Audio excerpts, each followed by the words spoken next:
Okey kawan-kawan, ni ialah bahan-bahan untuk kita buat inti nanas kawan-kawan. Inti tak nanas, inti nanas apa pun boleh. Okey. Kak Noh ada 2 biji nanas yang telah Kak Noh kupas, 1 cawan gula. Okey. Kawan-kawan, gula Kak Noh guna gula perang ya, sebab kadar manis gula perang ni bagus. Okey. Dan ada 2 helai daun pandan. Itu saja. Dan Kak Noh guna chopper ya. Kawan-kawan, sekarang kita nak potong-potong. Kak Noh tak nak ambil serat tengah dia ya. Oh, tu nenek kau. Astagfirullah. Kawan-kawan, sorry ya. Okey. Kita potong.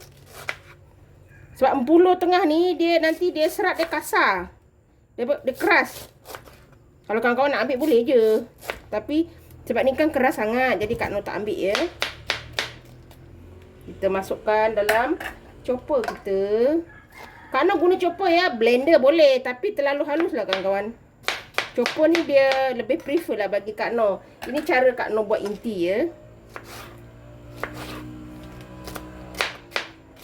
Okey, sebab ni tak boleh nak buat banyak.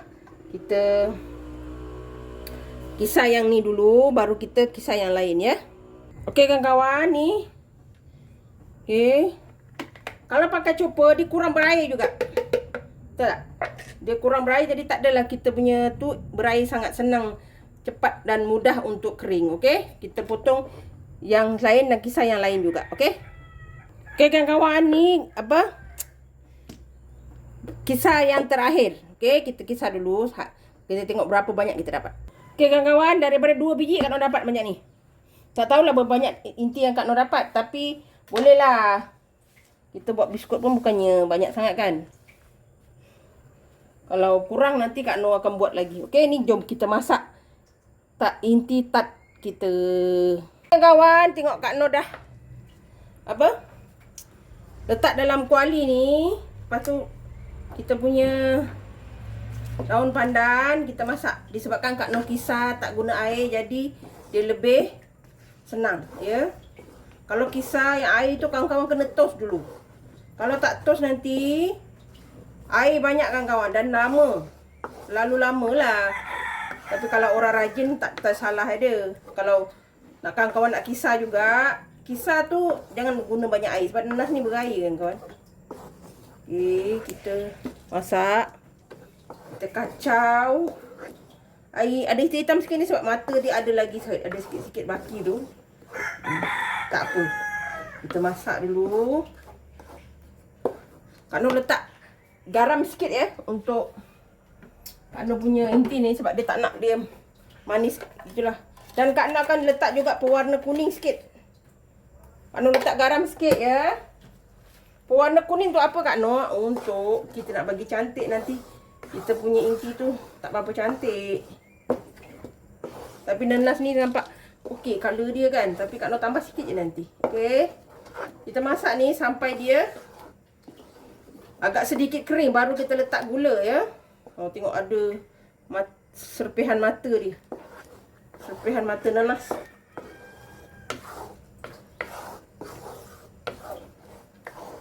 Okay, kita masak ni sampai dia agak sedikit kering ya. Okey kawan-kawan, ni nampak dah mula tu. Dah mula kering kan. Kita masukkan gula kita. Kak Noh guna gula perang ya. Jadi nanti inti Kak Noh akan sedikit gelap. Ya. Ni Kak Noh tadi dah letak sikit je, setitik je. Kuning, apa, pewarna kuning telur. Supaya dia tak adalah gelap sangat nanti dia nampak cantik. Okay, bila kita letak gula, dia akan cair balik. Dan dia akan memekat kemudian. Okay, kawan-kawan, jangan terkejut. Wangi kawan-kawan. Ada orang dia letak bunga cengkeh ataupun kayu manis. Tapi Kak Noh tak berapa suka rempah pada inti ni, jadi Kak Noh tak letak. Kak Noh cukup letak pandan sahaja. Jadi manis nanti dia terkawal sebab Kak Noh tadi seimbangkan dengan sedikit gula pula garam. Tapi tak adalah manis sangat kan kawan. Sebab dalam kulit tu pun kita dah letak tu juga kan. Dia tak nak lah. Okey, kita masak ni sampai dia agak mengering dan kering yang sepatutnya kita nak lah. Okey kawan-kawan, nampak dah mula kering ya. Kita akan keringkan lagi sampai dia agak lekat melekat gitulah. Pekat melekat. Okey. Dia tak melekat ni tak boleh nak buat inti. Kalau untuk jam boleh lah.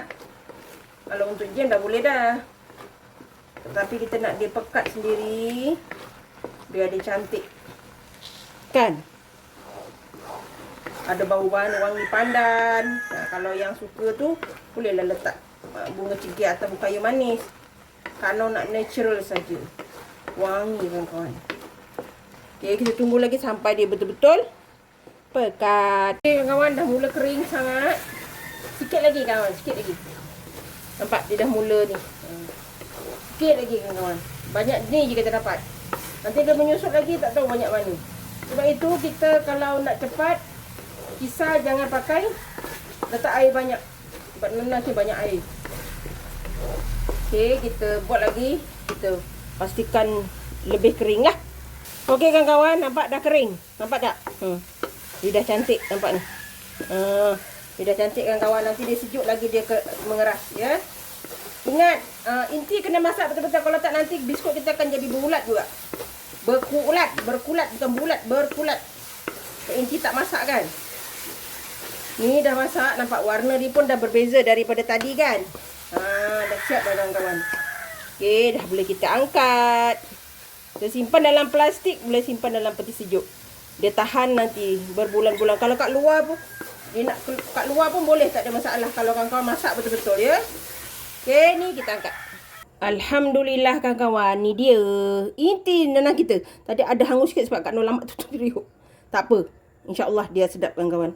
Ni dia dah belum penuh ya, dia masih melekat-lekat gini. Nanti dah sejuk dia akan lekat berpekat elok, okey? Jangan risau. Okey, resipi senang dan mudah. Jangan lupa buat persiapan awal-awal, simpan intinya nanti nak buat biskut, intinya dah ada. Resipi senang dan mudah. Jangan lupa like, komen, share and subscribe. Dan terus sokong Kak Nur.